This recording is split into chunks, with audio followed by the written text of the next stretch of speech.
Selamat malam teman-teman semuanya, teman-teman baik yang di Asia, Malang ataupun yang di ITAT Surabaya. Kita ketemu di pertemuan kelima, yaitu pembahasan tentang reasoning. Tapi sebelum masuk ke reasoning, saya ingin kembali atau menerangkan tentang dasar dari Python. Oke, kita langsung aja biar nggak terlalu lama. Untuk belajar pertama kali bahasa pemrograman Python, kita punya beberapa cara. Nah, cara yang paling sederhana adalah menggunakan Google Colapse. Jadi nanti sekalian saya terangkan, sekalian saya praktekin. Jadi paling gampang itu pakai Google Colapse. Jadi caranya apa? Caranya kita masuk ke http collapse.research.google.com, atau lebih simpelnya kita masuk ke browser, kemudian tulis saja Collapse Google. Seharusnya ada di halaman paling utama di sini. Nah, jadi ini adalah Google Colapse dari Google Cloud. Jadi tinggal nanti open Colapse atau new notebook, kita pakai new notebook aja. Jadi teman-teman yang belum pertama kali pakai Python, cara yang paling simpel itu pakai ini. Nanti cara yang selanjutnya nanti saya terangkan. Nah, kita punya seperti ini halaman utamanya. Kemudian ini di close. Jadi inilah halaman utama. Ini judul filenya. Dotnya IPYNB. Nanti ada file, edit dan lain-lain, kita nggak perlu. Ini nanti yang penting dipakai di sini ada table of content di sini, kemudian di sini searchingnya nanti kita pakai yang di sini folder file. Nah, sekarang masih kosong, biarin, kita masih pertama kali pakai Python. Jadi apa yang perlu diperhatikan ketika kita pertama kali pakai Python atau bahasa pemrograman apapun, tentunya kita print yang namanya hello world. Jadi di dalam bahasa Python untuk mencetak output itu pakai print. Kalau di PHP Echo, kalau di C++ kita pakai cout, kalau di Java pakai system.out.print. Nah, kita pakai print. Untuk running kita bisa klik ini atau control enter. Kalau Windows pakai control enter, kalau pakai Mac pakai command enter. Nah, ini manualnya kita klik. Nah, berarti sudah ready di sini. Tentu Google Cloud ini kita perlu koneksi internet, teman-teman semuanya. Oke, kita kembali ke materi. Nah, ini bisa diikuti nanti langkah-langkahnya yang ada di sini. Jadi seperti tadi, kita pakai new notebook, kita tulis print, akhirnya muncul. Nah, secara singkat, seperti biasa ketika kita belajar bahasa pemrograman yang awal-awal, kita ada namanya operator penugasan, sama pada umumnya. Jadi nanti operator sama dengan ini untuk mengisi nilai ke variabel. Jadi contoh x sama dengan 5, nanti 5 itu akan masuk ke dalam variabel x. Nah, ini ada contoh komplitnya, sudah saya sediakan teman-teman semuanya. Plus sama dengan, min sama dengan, ini artinya nilai x nanti dijumlahkan dengan x plus 3. Nah, ini cara manualnya, ini cara cepatnya di Python. Nah, kalau emang masih bingung dengan cara ini, pakai ini aja, yang cara manual. Kemudian aritmatik tidak ada perbedaan apapun dengan bahasa pemrograman yang lain-lain. Ini cuma ada spesialnya 5 strip 2 ini artinya dibulatkan, jadi hasilnya akan integer.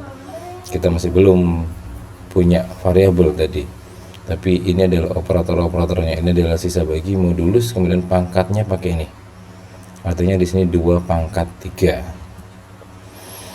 Nah, ini yang perlu kita praktekin mungkin. Jadi di Python kita tidak mengenal tipe data bukan tidak mengenal, tapi kita tidak perlu mendefinisikan tipe data. Yang perlu kita definisikan, kita hanya cukup menulis nama variabel. Contoh di sini A sama dengan 5, B sama dengan 2. Jadi nanti kita jalankan.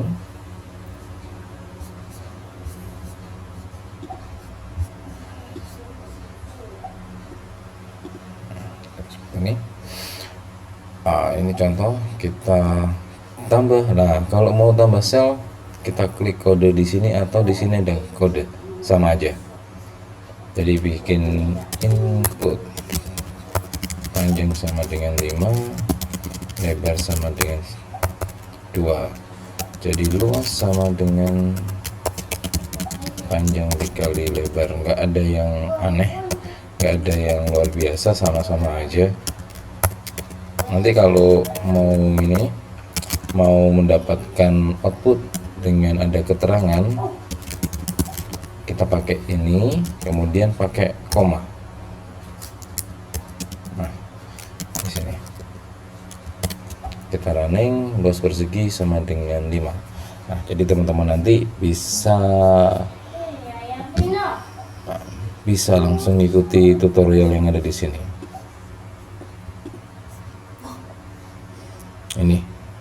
Ini caranya simple seperti ini di Python.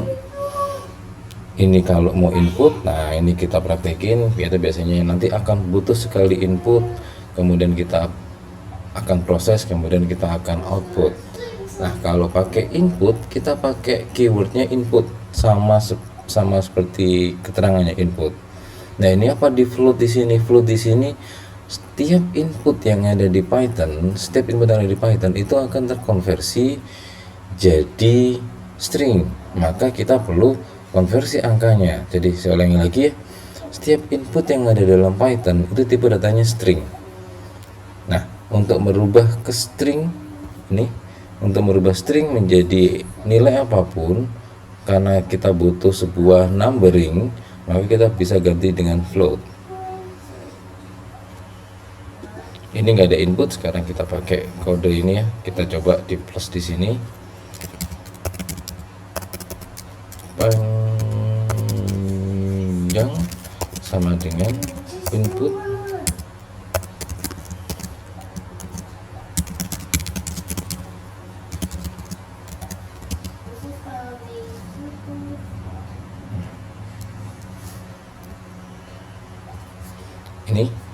Ini untuk keterangannya,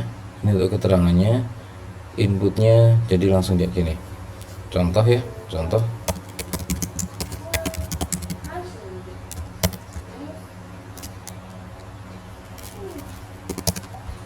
Nah, ini contoh hanya untuk inputnya, tapi ini tiba-tiba string nggak bisa diolah. Maka untuk biar bisa diolah, kita berikan depannya integer atau float sesuai dengan tipe data yang kita inginkan.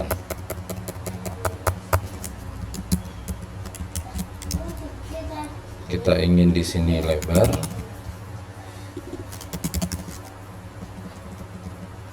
kemudian luas sama dengan panjang kali lebar.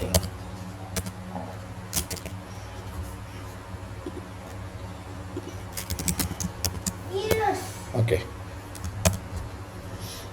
Panjang 10, lebarnya 2, hasilnya di sini persegi 20. Nah, simple. Jadi bahasa pemrograman Python sangat simple, jadi nggak perlu yang repot-repot ada library, jadi langsung input output langsung pakai, belum perlu kita pakai library apapun. Oke, ini bentuknya sama. Kemudian untuk if, nah ini yang perlu saya terangkan teman-teman semuanya, ketika kita pakai if di Python sudah tidak mengenal kurung kurawal ya. Saya tekankan, di Python tidak mengenal kurung kurawal. Kemudian ketika kita pakai else if, kita pakai elif di sini, elif. Kemudian kita juga pakai else, pakai titik 2. Kemudian ketika kita mengisikan kondisi benar, ini ada indennya di sini. Nah, saya praktekin ya. Saya bikin new code aja, nilai sama dengan 75. Jadi misalkan kalau di sini pengujian, nah untuk komentarnya kita pakai tanda apa ini ya, tanda hashtag. Kalau tanda pagar, jadi kalau pengujian if nilai lebih dari 75, nah tanda petik 2, kemudian ketika enter itu langsung terindent di sini. Nanti kita akan coba yang benar bagaimana, yang salah bagaimana.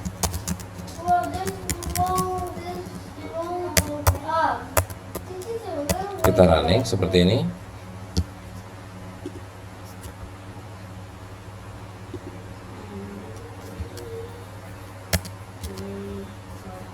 Output if nilai lebih dari 75.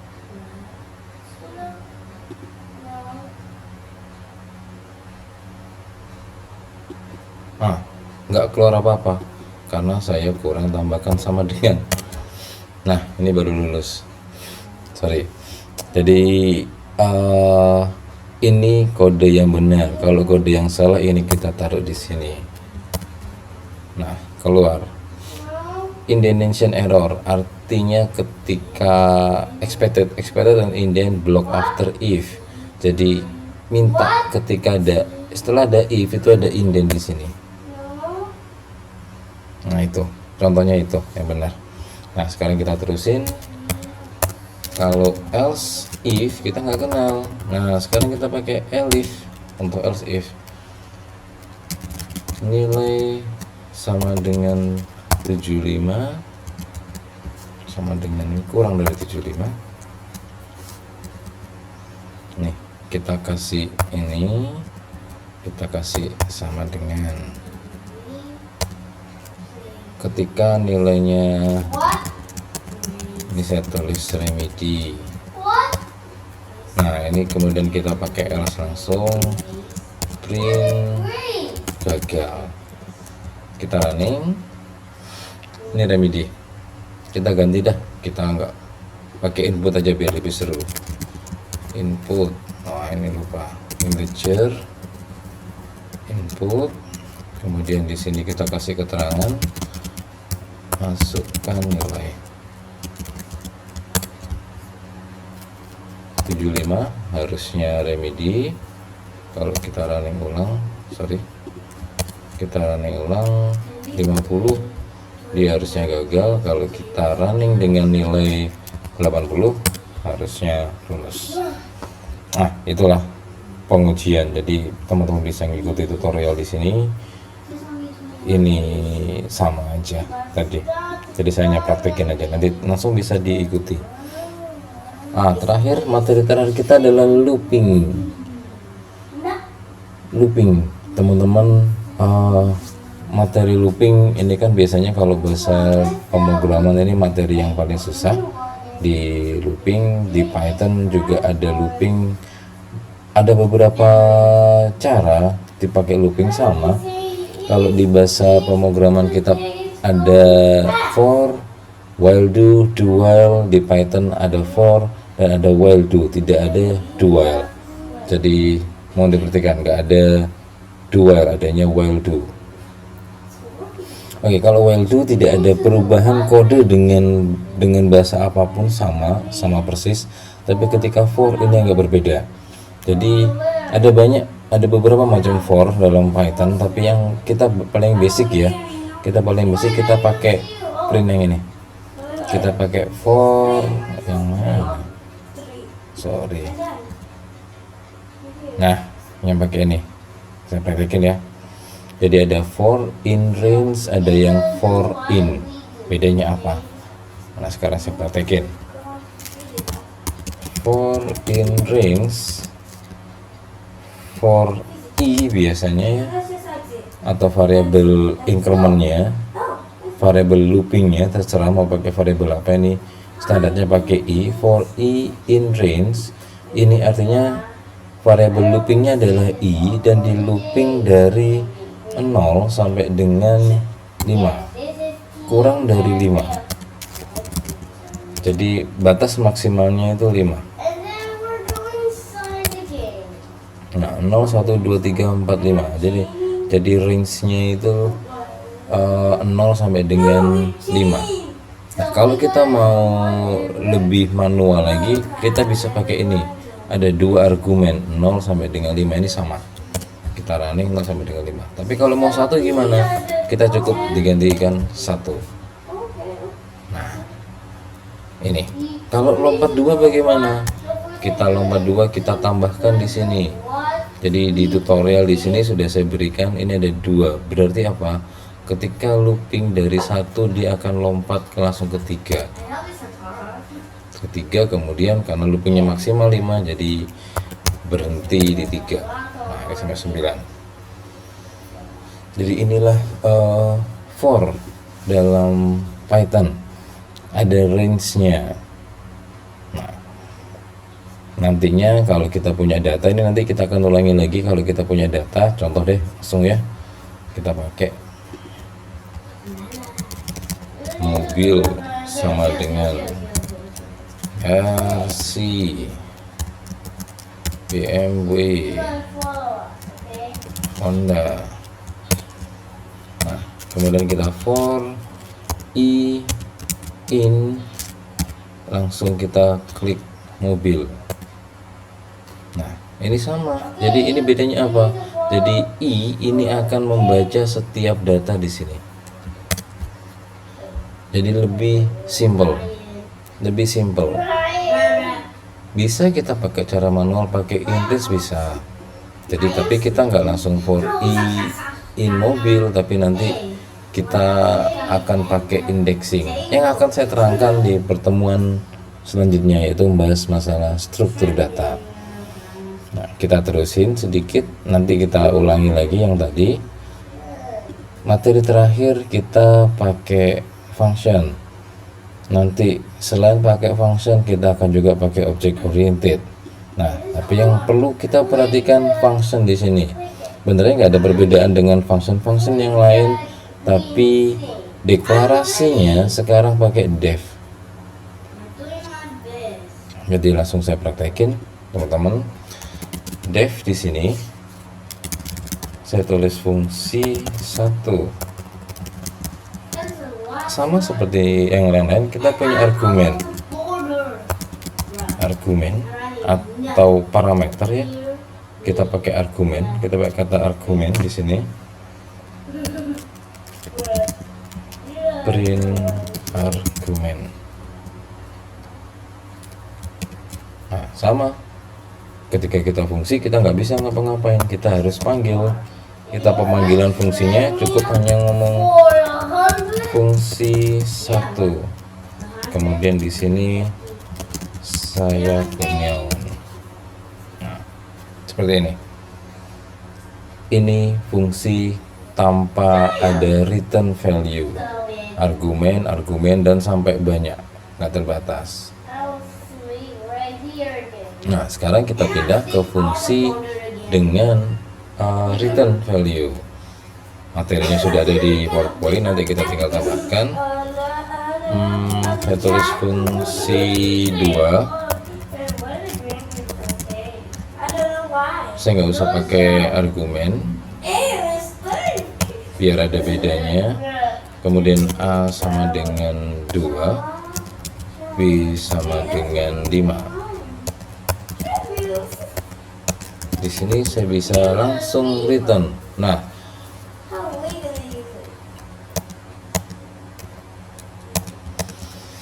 ketika di bahasa pemrograman yang klasik kayak Java, C++,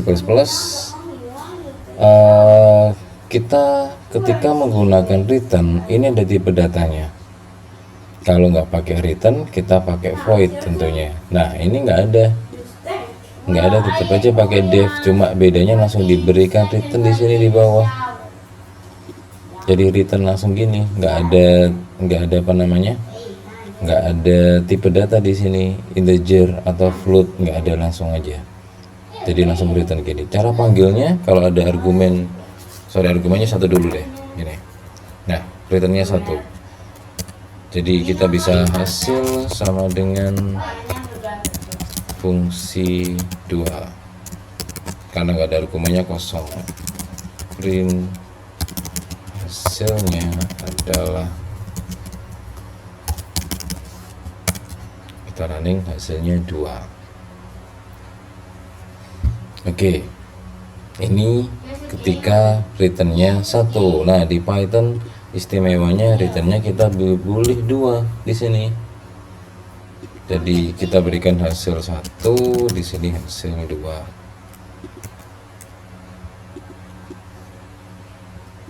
Kita copy hasil 1, di sini hasil 2. Nah, kan magic. Nah, semacam magic. Jadi kalau kita pakai C++ susah, ataupun di Java kita susah mereturn banyak value, kita harus pakai list atau kita pakai array. Tapi kalau di Python langsung bisa returnnya banyak, multi return value. Istimewanya itu. Jadi nanti kita akan mungkin ada 1 atau 2 atau banyak return yang kita akan pakai. Nah, jadi cukup teman-teman semuanya. Kita berhenti di materi ini. Jadi ini sudah tadi saya praktekin ya. Jadi materi ini kita selesaikan. Teman-teman harus coba semua yang ada di tutorial ini, atau mau coba di tempat yang lain dengan materi yang lain boleh, tapi yang paling penting saya recap lagi. Pertama, di Python ada beberapa apa namanya ya, pilihan IDE yang kita pakai. Cuma yang paling simpel adalah Google Colabs. Pertemuan selanjutnya kita nggak akan pakai Google Colabs, kita ganti biar nanti dapat banyak pengetahuan. Kemudian dalam belajar bahasa yang baru, yang perlu kita perhatikan adalah bagaimana membuat tipe data. Tipe data kita perlu tahu bagaimana membuat variabel. Karena nggak ada tipe data, langsung auto cast, kita langsung bagaimana buat variabel, sangat simpel. Bagaimana convert variabelnya, bagaimana membuat input, output, proses penugasan masuknya. Kemudian kita juga perlu tahu condition atau pengujian. Yang juga penting kita harus tahu for, perulangan atau while do, looping kalau saya tulis di sini. Nah, untuk fungsi ini benernya nggak terlalu butuh untuk basic, tapi kita nanti di pelajaran setelahnya kita akan pakai fungsi-fungsi seperti ini, fungsi atau prosedur. Nah, jadi itu tambahan, tapi yang saya minta teman-teman harusnya bisa, nggak ada masalah. Fungsi di Python sangat simpel, sederhana, bahkan tadi saya praktekin bisa multi value. Oke, kita selesai. Kita ketemu di video berikutnya untuk membahas struktur data. Thank you, selamat malam.